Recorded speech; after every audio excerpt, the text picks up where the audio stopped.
One evening, Mr. and Mrs. Wilson left home to attend a wedding, leaving their two sons, Liam and Noah, alone in the house. It wasn't the first time they had stayed home by themselves, but this night would be unlike any other. The boys spent the evening playing video games and watching movies. As the clock struck midnight, the doorbell rang. Assuming it was their parents returning home, Noah, the younger brother, eagerly ran to open the door. But the moment he swung it open, his heart dropped. A tall man stood in the doorway, his face partially covered by a hood. Before Noah could react, the stranger forcefully pushed his way inside. Fear paralyzed him as the man quickly grabbed a rope from his bag and tied Noah's hands behind his back.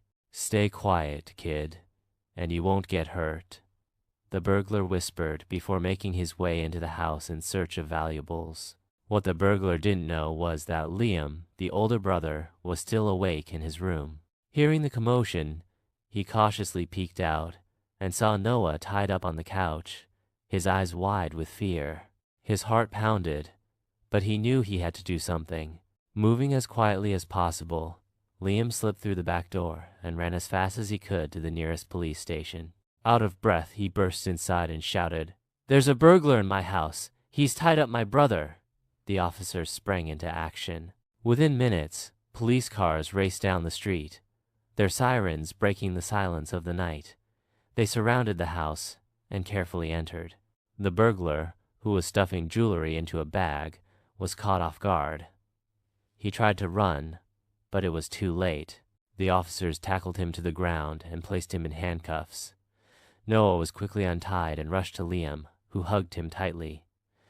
"I was so scared," Noah whispered. "You were really brave," Liam reassured him.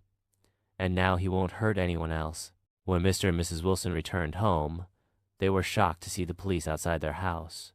After learning what had happened, they hugged their sons tightly, grateful that they were safe. "You did the right thing, Liam," their father said proudly. Calling the police was very brave. That night, as the boys lay in bed, Noah whispered, "I'm glad I have you as my brother." Liam smiled. "We look out for each other, always."